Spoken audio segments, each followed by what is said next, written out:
100 years of good news. That's what the June 1992 issue of St. Anthony Messenger proclaims as it rolls off the presses. Within days, the Messenger will arrive in the mailboxes of more than 350,000 American homes. The Messenger, I feel, helps me keep informed on current issues. I read other magazines like Catholic Digest and Catechist, and it just helps me to bring things to the children I teach, different areas that we need to discuss, and it helps me keep informed myself as a person and as a parent.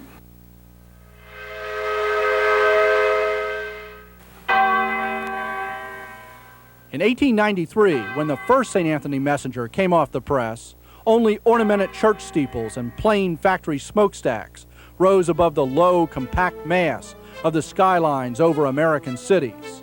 Beneath, crowded and teeming tenements, lived millions of American Catholics, mostly immigrants or the children of immigrants. Their lives revolved, on the one hand, around work in the factories spawned by the early Industrial Revolution, and their parish church on the other. The Franciscan friars arrived in Cincinnati in 1844 from Tyrol to minister to the German-speaking Catholic immigrants who were flooding into the booming Queen City of the West. From their base in Cincinnati's Over the Rhine, the friars published their first magazines, in German, Der Sennbote in 1876 and Der Franziskus Bote in 1892. When Father Ambrose Sanning published the first issue of the English language St. Anthony's Messenger in 1893, he had a clear vision of the magazine's audience and spirit. In some ways beleaguered, as poor, as different, and in many cases not yet accepted, not just because of ethnic reasons, but also because of their religious background. I like to think, that those friars and that we today have a certain view of life that we have inherited from St. Francis. It is basically optimistic.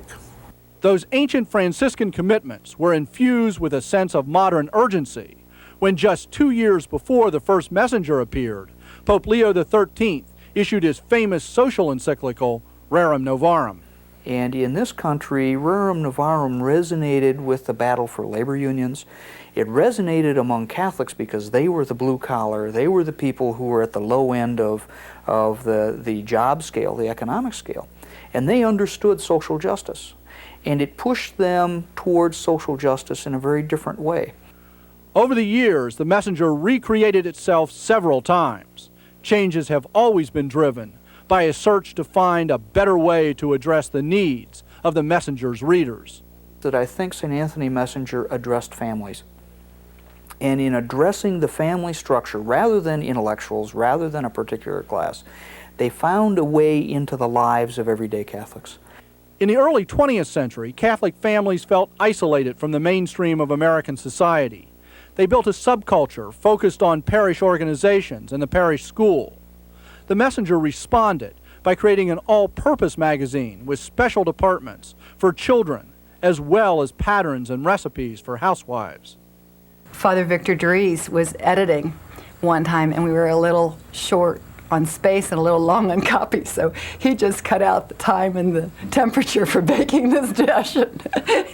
He learned a good lesson because he got a lot of letters. Of all the columns and features in the magazine over the years, none has endured like the Wise Man's Corner, which first appeared in 1915. It starts with what people want to know.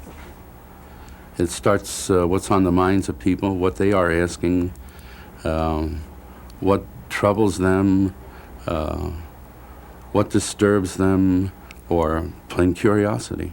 The 1930s and 40s challenged America as never before. The Messenger responded with an enlarged and more inviting format and a willingness to confront the hard issues. When I look back over the issues of those years, I'm struck by how much the social and political turmoil of that time made us return to our core vision, that the social order is an important part of the Christian message and commitment. After the social tumult and experimentation of the Depression and war years, America, American Catholics, and the messenger settled into a routine that stressed traditional values. The fervent conservatism of the 50s provided a stark background for what struck the Catholic world as a most surprising change.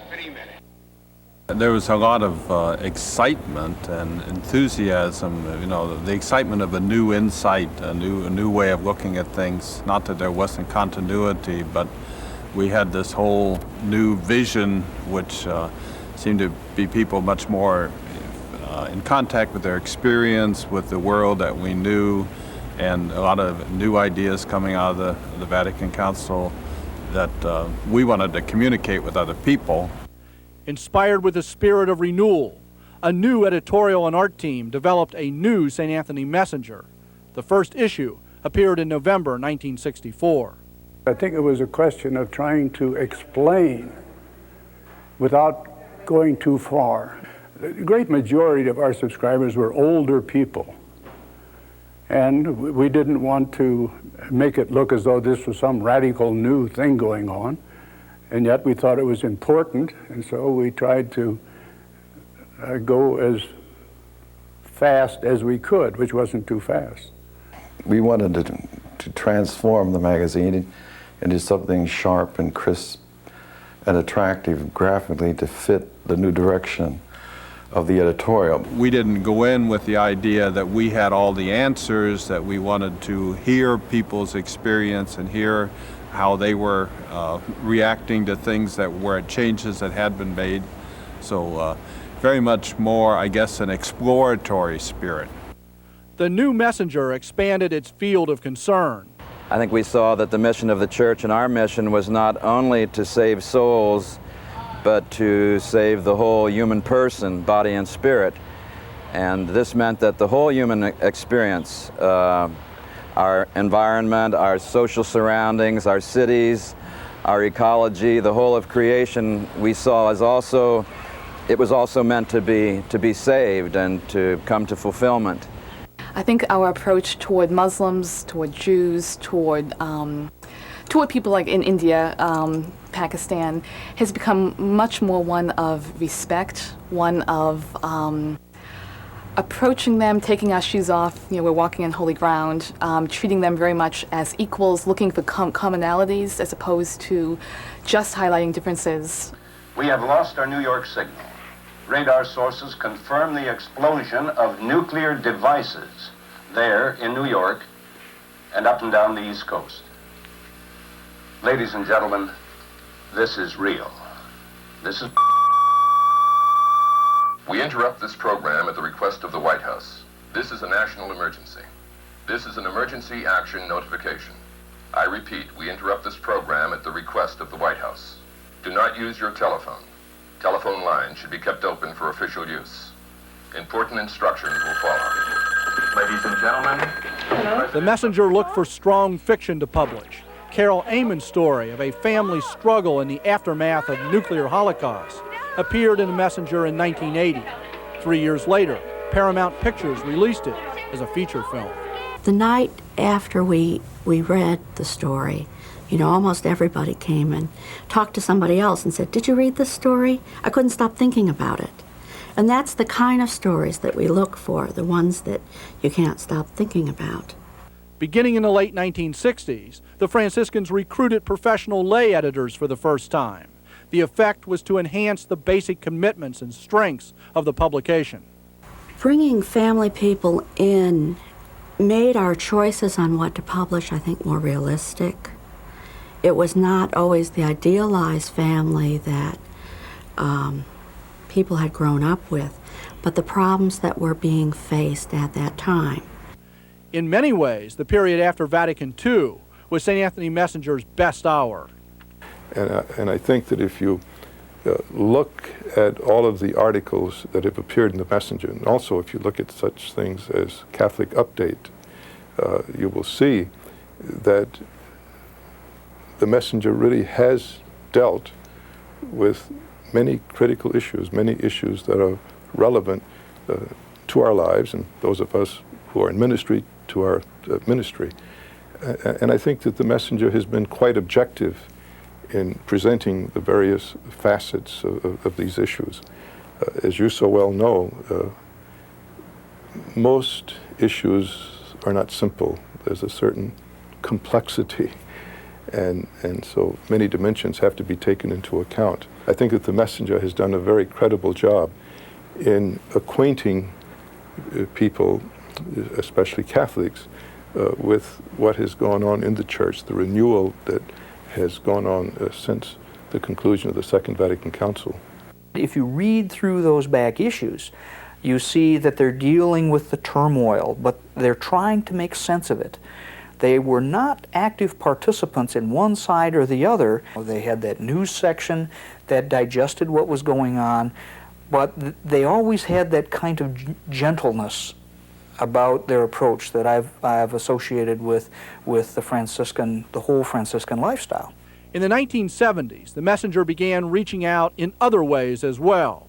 Since 1973, more than 110 million copies of over 240 Catholic updates have reached Catholics through their parishes, often attached to the Sunday Bulletin.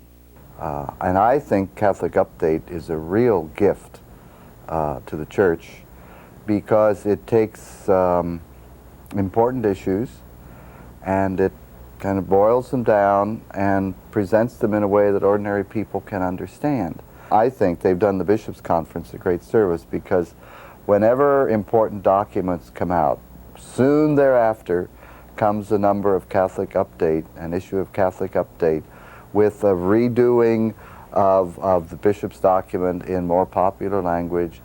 And that's a service that I think is very important to us. And there are those who would even say that the Catholic Update version is more readable than the Bishop's version. They're probably right. Beyond Update, St. Anthony Messenger Press has developed 220 different paperback books and 462 different audio cassette tape titles. Our most popular book, and of course it's our best-selling book with over 300,000 copies, is Leonard Foley's Believing in Jesus. It's an overview of the Catholic faith. It's a catechism for people coming into the Catholic faith, and a tool that people already Catholic can use to recommit themselves to the faith. The impact of St. Anthony Messenger Press is evident in any religious bookstore. In the past 10 years, it's wonderful from their come and see text for the catechumens and the candidates.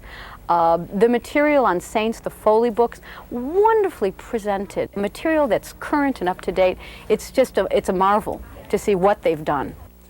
In its centennial year, St. Anthony Messenger and St. Anthony Messenger Press are recognized for their excellence and grounded in a 100-year-old tradition of communicating the good news and the Franciscan spirit. The entire Messenger family looks with confidence and pride towards the future. For real faith sharing and growth, people are getting together in small communities, and we need to publish materials that support that faith journey. It's obvious that we're going through dramatic cultural shifts in our society, and we have to kind of ride that wave. And there is a tendency in Catholicism at stress points to fractionalize and become extremes. And we appeal to the center. The center has got a hold. We will do our best to create that center, that common understanding of what it means to be Catholic in America. It has to stay with the reader, the time, the place, the reader's circumstances. Again, what does this person need to know? What does this person want to know? So it's reading the signs of the times, helping to make sense out of my life.